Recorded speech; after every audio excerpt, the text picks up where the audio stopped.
Oke, Assalamualaikum warahmatullahi wabarakatuh.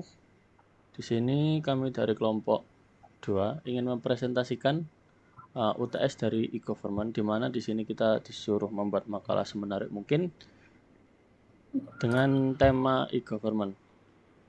Yang pertama di sini perkenalan terlebih dahulu. Saya Nizam Muhammad Asmi dengan NIM akhir 104. Saya Yulia Renaldis Pritama dengan NIM akhir 095.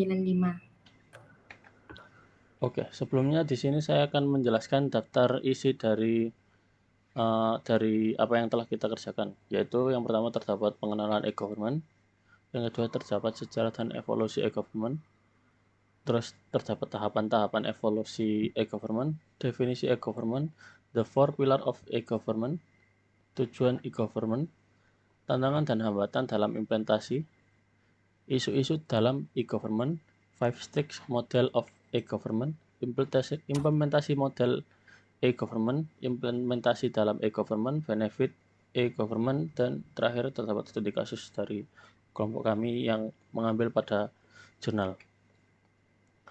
Selanjutnya, di sini terdapat pengenalan e-government, di mana dalam era digital yang semakin maju, konsep e-government atau pemerintahan elektronik telah menjadi salah satu aspek penting dalam transformasi pemerintahan di berbagai negara.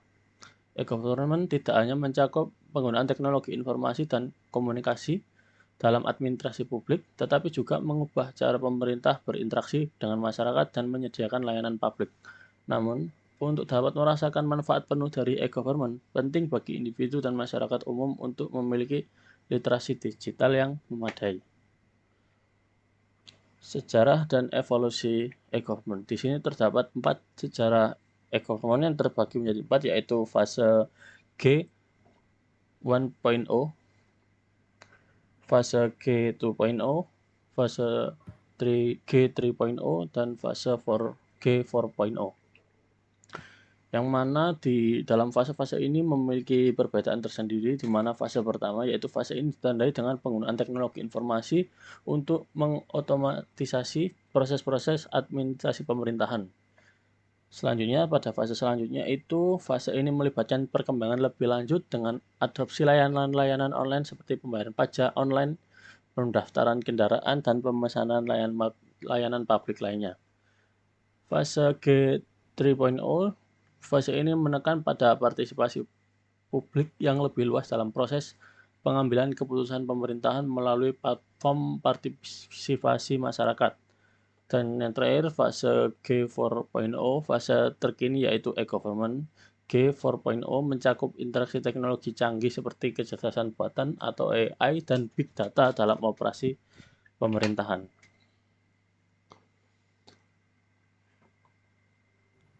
Selanjutnya terdapat tahapan evolusi e-government. Yang pertama ada knowledge society, yang merupakan tahap awal dari tahap e-government yang menciptakan masyarakat berpengetahuan. Yang tahap kedua ada infrastruktur, yang merupakan fondasi dari e-government yang mencakup pengembangan dan penguatan infrastruktur teknologi informasi dan komunikasi yang diperlukan. Yang tahapan ketiga ada enabling policy, yang merupakan kerangka regulasi yang diperlukan untuk mengatur dan mendukung implementasi e-government. Tahapan keempat ada e-government, yaitu tahap terakhir yang merupakan implementasi e-government itu sendiri yang melibatkan penyediaan layanan publik secara elektronik melalui platform digital. Selanjutnya ada definisi e-government. E-government menurut berbagai lembaga atau institusi adalah penerapan teknologi informasi dan komunikasi TIK oleh lembaga pemerintah untuk memberikan informasi dan layanan secara online kepada masyarakat.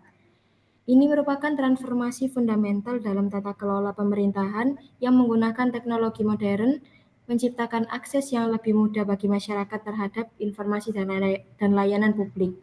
Dalam definisi ini, e-government tidak hanya menyediakan layanan online, tetapi juga meningkatkan kualitas layanan dan memberikan kesempatan partisipasi yang lebih besar dalam proses demokrasi. Selanjutnya ada the four pillars of e-government. Keempat pilar ini saling terkait dan saling mendukung. Pada pilar pertama ada pilar people yang menekankan pentingnya pelayanan yang berorientasi pada warga dan keterlibatan pemangku kepentingan dalam inisiatif e-government. Pilar kedua ada proses yang berkaitan dengan desain, implementasi, dan pemantauan proses-proses yang mendukung penyelenggaraan layanan pemerintah secara efisien dan efektif. Selanjutnya, pilar ketiga ada pilar teknologi yang merujuk pada infrastruktur, perangkat lunak, dan solusi teknologi informasi yang digunakan untuk mendukung layanan dan operasi pemerintah.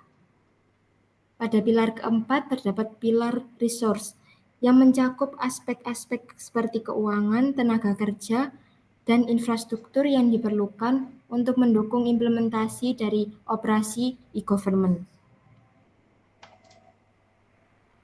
Selanjutnya ada tujuan e-government sendiri, yaitu pertama membangun jaringan informasi dan layanan publik yang memiliki kualitas dan cakupan yang memuaskan bagi masyarakat Indonesia, serta dapat diakses di seluruh wilayah tanpa batasan waktu dan dengan biaya yang terjangkau. Yang kedua, membentuk hubungan interaktif dengan dunia usaha untuk meningkatkan pertumbuhan ekonomi nasional. Yang ketiga, membentuk mekanisme dan saluran komunikasi dengan lembaga, negara, serta menyediakan fasilitas dialog publik bagi masyarakat. Yang terakhir yaitu membentuk sistem manajemen dan proses kerja yang transparan dan efisien. Oke, selanjutnya di sini terdapat isu-isu dalam e-government. Yang pertama yaitu terdapat keamanan data dan privasi. Penyimpanan, pengelolaan, dan pertukaran data dalam lingkungan digital menimbulkan risiko terhadap kebocoran data dan serangan cyber. Yang kedua, terdapat ketidaksetaraan akses dan keterampilan. Tidak semua individu memiliki akses yang sama terhadap teknologi atau keterampilan yang cukup untuk menggunakan layanan e-government. Selanjutnya terdapat transparansi dan akuntabilitas, memungkinkan akses publik yang lebih besar terhadap informasi pemerintah, tetapi juga menimbulkan tantangan terkait dengan memastikan integrasi, akurasi, dan kebahasaan informasi yang disediakan secara online. Selanjutnya terdapat kualitas layanan dan pengalaman pengguna. Harus dirancang dengan baik dan mudah digunakan agar dapat memenuhi harapan dan kebutuhan pengguna. Selanjutnya terdapat ketergantungan pada teknologi, di mana secara berlebihan pada teknologi dapat menimbulkan risiko jika terjadi kegagalan sistem atau gangguan teknis. Selanjutnya terdapat penerimaan masyarakat dan perubahan budaya. Untuk beralih ke layanan digital merupakan faktor kunci keberhasilan dalam implementasi e-government. Selanjutnya terdapat kesetaraan dalam pelayanan. Harus memastikan bahwa layanan yang disediakan secara online dapat diakses oleh semua lapisan masyarakat tanpa diskriminasi. Selanjutnya terdapat keterlibatan pihak terkait, membutuhkan keterlibatan dan dukungan dari berbagai pemukau kepentingan, termasuk pemerintahan, sektor swasta, masyarakat sipil, dan akademisi. Selanjutnya ini kita akan membahas 5-step model of e-government, di mana lonjakan antar tahap pertama dan terakhir. Tahap awal e-government bertujuan untuk mengotomatisasi proses yang sudah ada, sementara tahap akhir bertujuan untuk mentransformasi layanan pemerintahan dan proses operasional internal serta mengubah cara warga berpartisipasi dalam pengambilan keputusan. Selanjutnya saya menjelaskan keterkaitan antar tahap-tahap, di mana tahap e-government saling terkait daripada terpisah satu sama lain, seperti interaksi yang semakin kompleks dengan penggunaan yang juga merupakan bagian dari tahap transaksi. Selanjutnya kita membahas tren pengembangan. Model 5 tahap e-government menunjukkan tren pengembangan daripada jalur yang harus ditempuh. Beberapa negara bisa langsung beralih dari tahap sederhana ke tahap kompleks, tergantung pada keadaan dan strategis e-government yang spesifik. Selanjutnya di sini saya menjelaskan keseimbangan investasi dan pencapaian. Manfaat dan biaya juga meningkat seiring dengan itu. Oleh karena itu, perlu ada keseimbangan antar investasi yang dikeluarkan untuk e-government dan pencapaian yang ingin dicapai.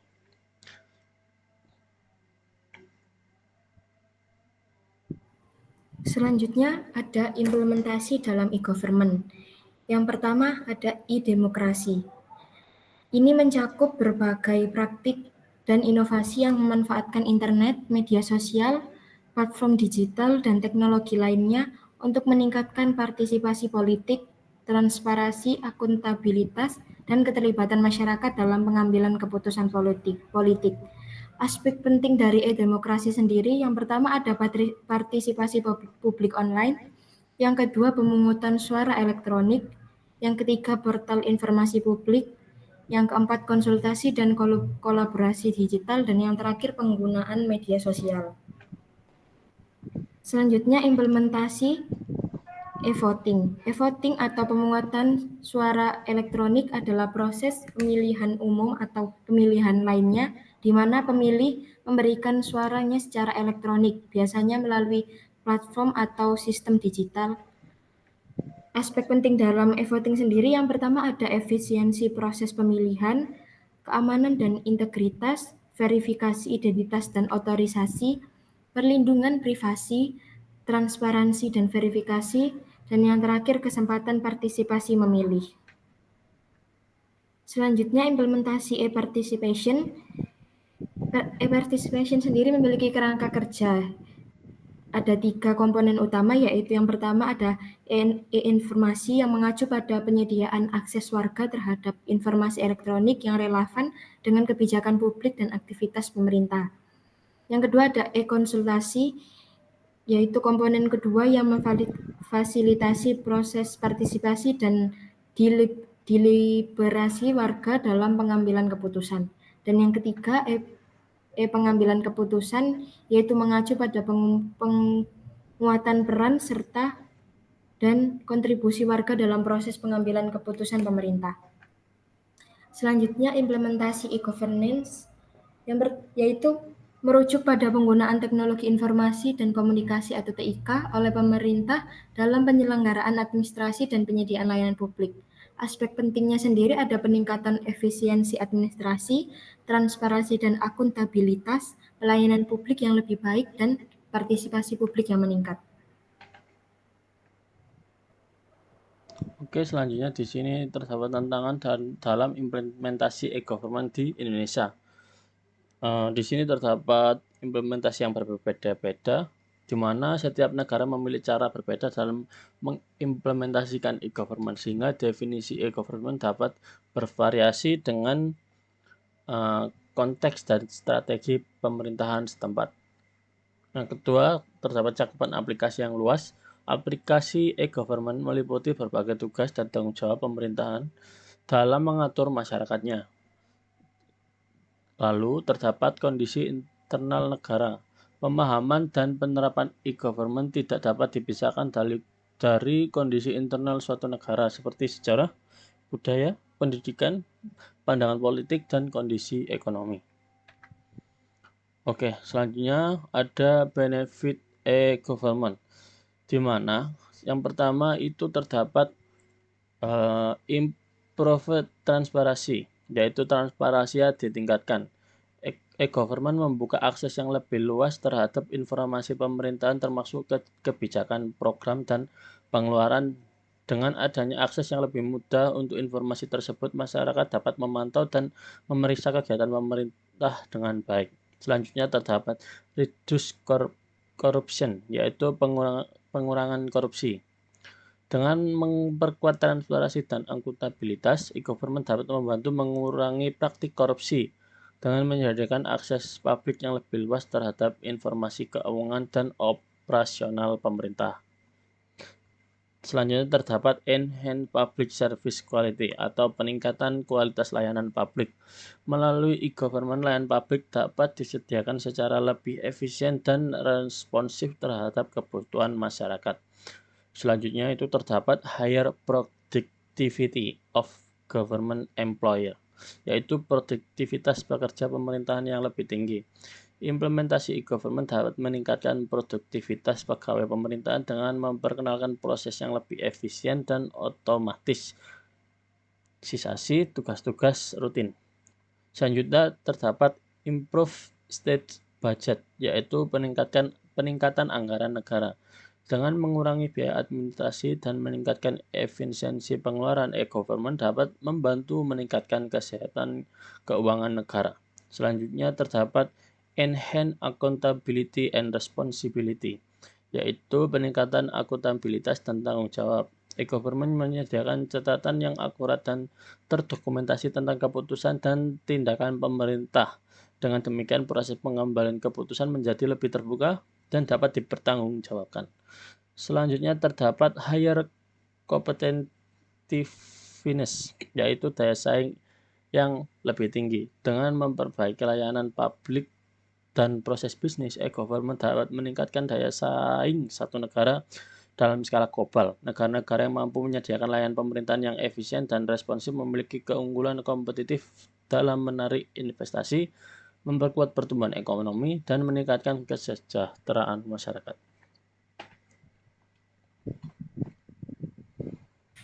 Selanjutnya, studi kasus dari government sendiri kita mengambil dari jurnal, yaitu studi kasus yang dilakukan oleh Wisda Maulani dari Universitas Muhammadiyah Yogyakarta.